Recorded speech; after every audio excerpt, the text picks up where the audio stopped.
Wake up! Stop stepping on Chinese Pokemon cards. Cause in my 30 years in this hobby, I've never seen a newly established parallel universe form so quickly. And today, I'm giving you 7 reasons why Chinese Pokemon cards might be the biggest collecting opportunity right now. But first, we gotta do a little bit of time traveling. Imagine it's 1999.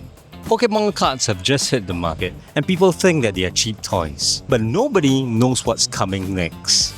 Now, look at Wizards of the Coast, look at base set, look at first edition, and look at the prices and think about the regret. Well, you cannot go back and buy English base set in 1999. That door is shut. But China only launched its official TCG in 2022. And if this market scales the way we think it will, then the first 5 years, that's your Wizards of the Coast era. Right now, we are not looking back on history, we are actually standing in it.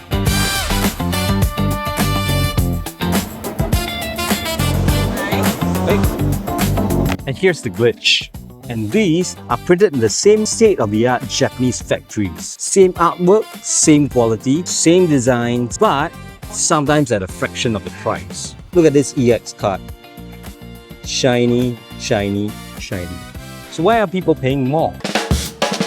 Here's the secret other binder collectors often misunderstand. China actually plays Pokemon TCG a lot. You might be collecting Pokemon cards, but when was the last time you actually played it? When was the last time you've seen anybody play it? Because in China, these cards are not just going into binders. It's a massive, aggressive card-playing demographic.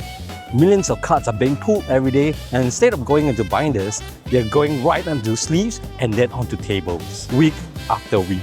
The more a market plays, the more gem mint supply actually evaporates. And when that happens, rarity stacks fast.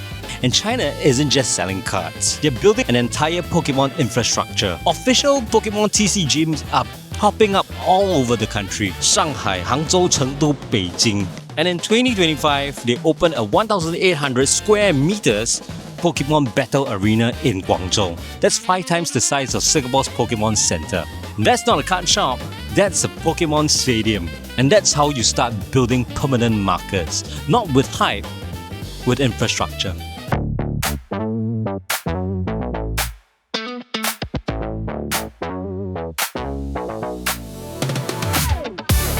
And because they're building their own culture, they treat the product differently.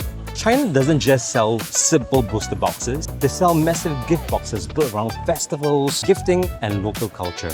These are Pokemon luxury collectibles packaged at a cheap price, with exclusive promo cards that literally don't exist anywhere else. And unlike the 30 days of Christmas advent calendar that the English site has released, these are actually quite popular.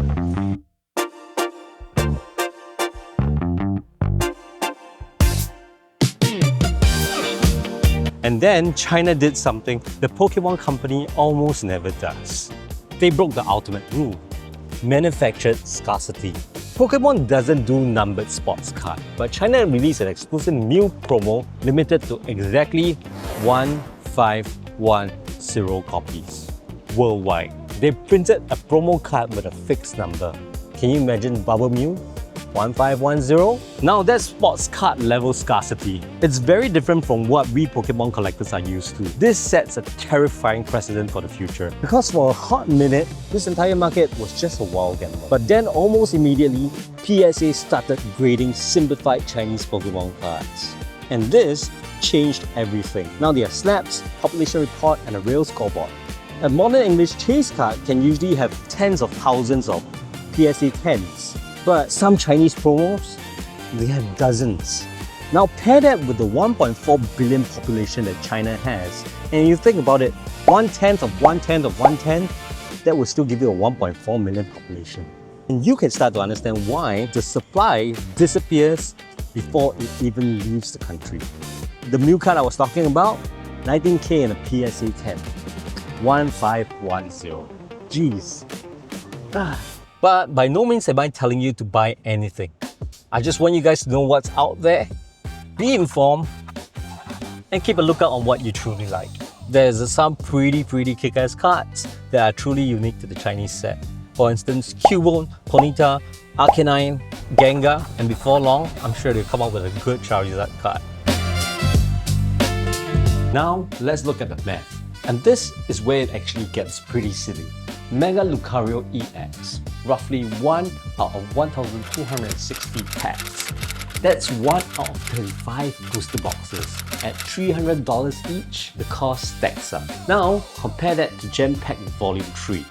With the top chase, Gengar, raw $100, PSA 10 $400, and reportedly 1 out of 9 boxes has one of them. So yes, the Lucario PSA 10 might be twice the PSA 10 version of Gengar, but look at the path to get there. English Sealed is making you pay through your nose right at the entrance of the casino. Chinese product gives you a floor, a lower buy-in, and chase odds they are actually within reach. And that is why the math matters. But don't just listen to me, I want to show you guys.